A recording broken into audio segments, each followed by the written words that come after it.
Yes hi hello welcome to mega 9 TV. ఇప్పుడే అఖండ 2 తాండవం చూడడం జరిగింది. సో అఖండ 2 తాండవం ఎలా ఉండబోతుంది, ఎప్పుడెప్పుడు రిలీజ్ అవుతుంది అని చాలా ఆసక్తిగా ఎదురు చూశారు అటు అభిమానులు.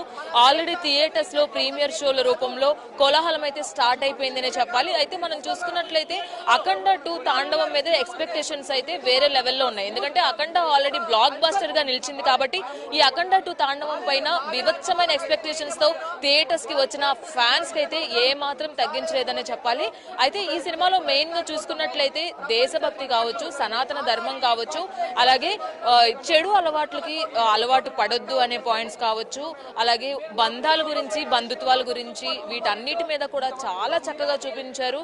స్టార్ట్ అయిన సీన్ నుంచి కూడా, ఎంట్రీ నుంచి కూడా, ఇంటర్వెల్ బ్యాంక్ కావచ్చు, ఎండింగ్ కావచ్చు, అలాగే నెక్స్ట్ థర్డ్ పార్ట్ ఉంటుంది అని ఇచ్చిన ఒక లీకేజ్ ఏదైతే ఉందో అది కావచ్చు, ఇవన్నీ కూడా సినిమాకి చాలా ప్లస్ అనే చెప్పాలి. ఇందులో మెయిన్ గా మనకి గుర్తుంచుకోవాల్సిన డైలాగ్స్ కూడా చాలా ఉన్నాయి. ఆ డైలాగ్స్ మనం చూసుకున్నట్లయితే, ఎందుకంటే మీకు మర్చిపోతాను నేను చెప్పడం అని కొన్ని హైలైట్ డైలాగ్స్ అయితే నేను పెట్టుకున్నాను.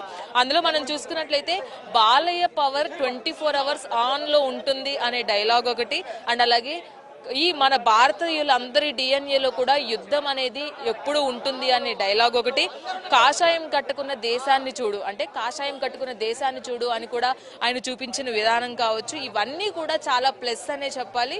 అండ్ ఈ చెప్పిన ప్రతి డైలాగ్ కూడా, అలాగే సనాతన ధర్మం గురించి ఎంత చక్కగా చూపించారంటే మెయిన్ గా శివతత్వం కావచ్చు, ఆ హనుమంతుడిని చూపించిన విధానం కావచ్చు, ఇవన్నీ కూడా ప్రేక్షకుల్ని కట్టిపడేసే విధంగా ఉన్నాయనే చెప్పాలి. అటు శివతత్వం గురించి కూడా ఈ సినిమాలో చాలా బాగా చెప్పారు. ఈ శివుని ప్రత్యేకించి ఆ శివయ్యని చూపించిన విధానం అయితే వేరే లెవెల్ అనమాట.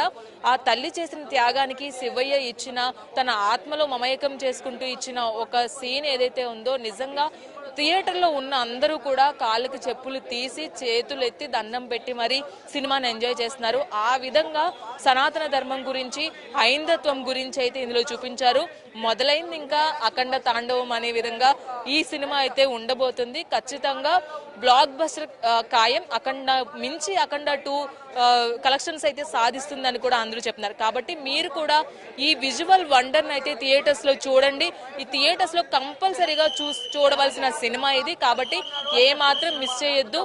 ఈ ప్రత్యేకంగా తమన్ ఇచ్చిన మ్యూజిక్ అయితే సినిమాకి చాలా ప్లస్ అనే చెప్పాలి. విత్ బీజిఎం తో సినిమాని మొత్తం కూడా రన్ చేశారనే చెప్పాలి. మ్యూజిక్ తో తమన్ ఇరగదీసేస్తే బాలయ్య తాండవంతో సినిమాని వేరే లెవెల్ కి తీసుకువెళ్లారు. సంయుక్త మీనన్ క్యారెక్టర్ కూడా కాసేపు ఉన్నప్పటికీ కూడా పవర్ఫుల్ గా ఉంది. డ్యూయల్ రోల్ లో బాలయ్య ఇరగదీసేశారు. అండ్ మిగతా క్యారెక్టర్స్ అన్ని కూడా అంత హైలైట్ అవ్వకపోయినా కానీ ఆది పినిశెట్టి యాక్టర్ అయితే, అందులో మనం చూసిన ఆది పినిశెట్టి క్యారెక్టర్ అయితే వేరే లెవెల్ అనమాట. విత్ పవర్ఫుల్ విలన్ గా ఆయన చేసిన విధానం, ఇవన్నీ కూడా సినిమాకి ముందుకు తీసుకెళ్లే విధంగా ఉన్నాయని చెప్పాలి. ఓవరాల్ గా చూసుకున్నట్లయితే అఖండ 2 తాండవం థియేటర్స్ లో మొదలైపోయింది. బాలయ్య బాబు ఫ్యాన్స్ రెడీ అయిపోండి, సంబరాలకి రెడీగా ఉండండి. ఎందుకంటే సినిమా బీభత్సం సృష్టిస్తుంది. అఖండ 2 తాండవం ని, ప్రత్యేకించి శివ తాండవం ని బాలయ్య బాబులో చూడడానికి రెడీ అయిపోయింది. ఇది అఖండ 2 రివ్యూ. వీడియో జర్నలిస్ట్ రానాతో రాణి, మెగా 9 టీవీ, హైదరాబాద్.